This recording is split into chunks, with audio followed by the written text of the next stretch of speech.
রহিম আসসালামু আলাইকুম। আমি তানজিনা, আমার চ্যানেল থেকে সবাইকে স্বাগত জানাই। আবারও ফিরে এসেছি আপনাদের মাঝে নতুন একটা রেসিপি নিয়ে।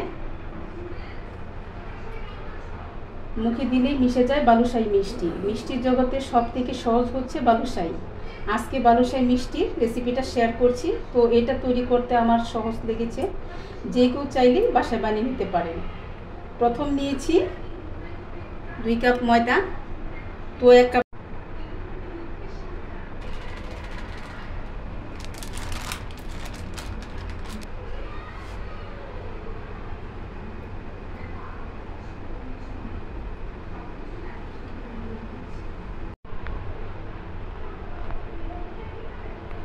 2 কাপ ময়দা দিয়েছি, হাফ চামচ দিয়েছি বেকিং পাউডার,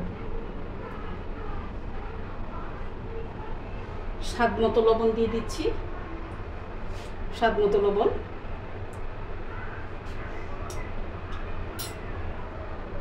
এইখানে দিয়ে দিচ্ছি পরিমাণ মতো ঘি। আমার ঘিটা গলানো।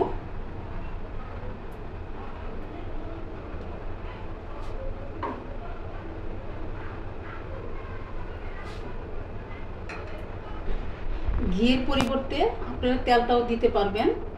আর দিয়ে দিচ্ছি টক দই পরিমাণ মতো।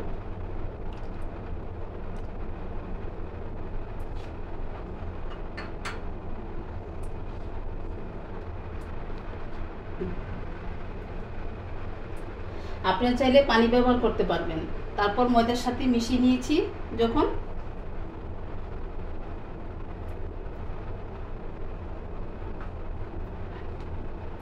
এখন আমি ভালো করে এই ডোটা ভালোভাবে মিশিয়ে নিব।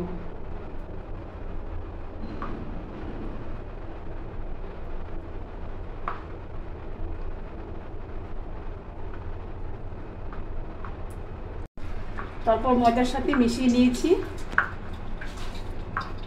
মিশানো যখন হয়ে গেছে তখন 5 মিনিটের মতো রেস্টে রেখে দিব।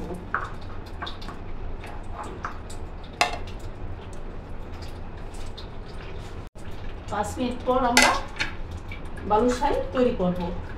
তো এখান থেকে ছোট ছোট ডো নিয়ে নিচ্ছি।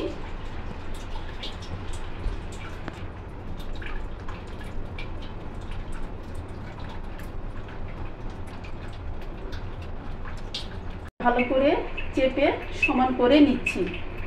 আর একটু কেটে নিলে সবগুলো বালুশাহী দেখতে একই রকম হবে। প্রথমে হাত দিয়ে ঘুরিয়ে নিচ্ছি, তারপর আঙ্গুল দিয়ে চেপে চেপে বালুশাহী শেপ দিয়ে দিতে হবে।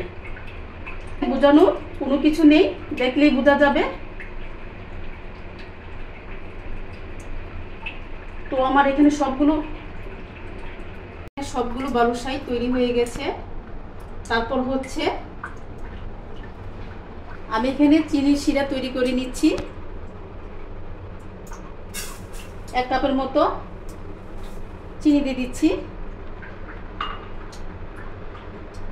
আর 1 কাপের মতো পানি দিয়ে দিচ্ছি।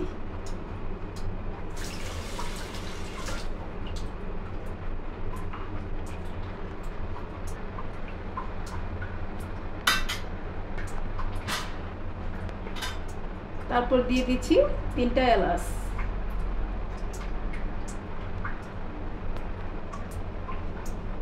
আর কিছুক্ষণ জাল করে নিচ্ছি। যখন শিরাটা ঘন হয়ে যাবে তখন ওই পর্যায়ে শিরাটা নামিয়ে ঠান্ডা করে নিব।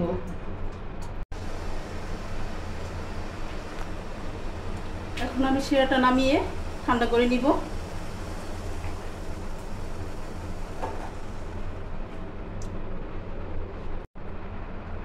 আমি তেল ঢেলে দিচ্ছি।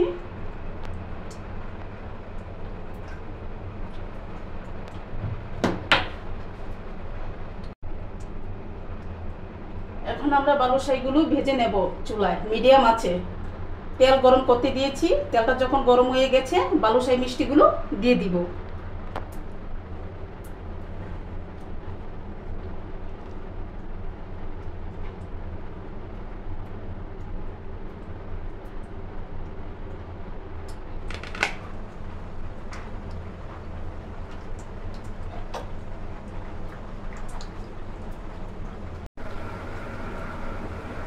অল্প আছে মিষ্টিগুলো ভেজে নিব লাল লাল করে। লাল লাল করে ভাজা মিষ্টিগুলো একটা ভুলের মধ্যে দিয়ে সেই শিরাগুলোতে ভিজিয়ে রাখবো।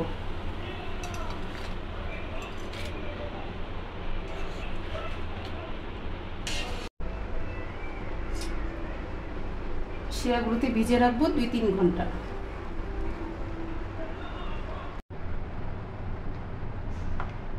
দুই তিন ঘন্টা পর শিরা থেকে তুলে নিব। তারপর হচ্ছে গুঁড়া দুধে গড়িয়ে পরিবেশন করে নিব হুবহু দোকানের মতো।